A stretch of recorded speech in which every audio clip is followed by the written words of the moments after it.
We have these things, but they're saved for the future. In programs like this, people get to see these things. Brother Edward Glock is the archivist for the San Antonio Archdiocese and has been for 25 years.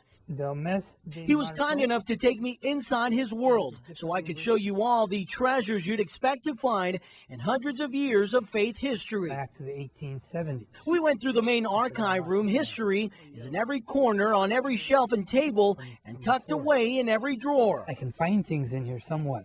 Then there's this large storage room with dozens of boxes full of documents and artifacts stacked up in these movable aisles.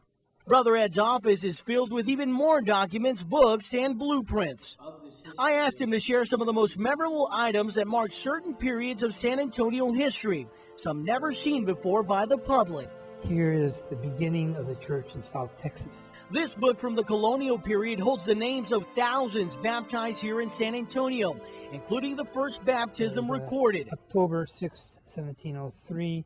And the name of the lady was Maria de la Cruz. In this one, marriages are recorded dating back to the early 1700s, including that of an American pioneer and soldier who died in the Battle of the Alamo. Santiago Buoy is better known in English as James Buoy. But the oldest piece of history preserved here at the Archdiocese is almost 600 years old, collected by one of the first bishops in San Antonio. And this is a deed to a castle, supposedly. It's in Dutch or Flemish. Then there's this statue of the Virgin Mary, made out of mahogany from the Philippines. If held at the right angle towards the light, you can see the red paint on her back. Today, the color, we look at the Virgin, we say, it's blue, it's got to be the Blessed Virgin. Earlier versions he was wearing a red cloak. This gold inlaid ciborium from the late 1800s sat in a San Antonio bank for more than 50 years, where the priest who owned it had left it. He used it as security for a loan and never came back. It was later seized by the state, but before going on the auction block, the state's treasurer at the time saved it. That was soon to be Governor Ann Richards.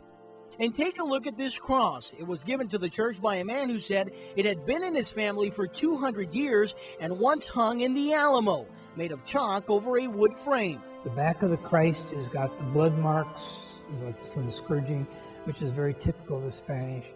And these priceless artifacts and scriptures will continue to be preserved here at the Catholic Diocese for future generations. It's history. It's the life of the church and life of San Antonio.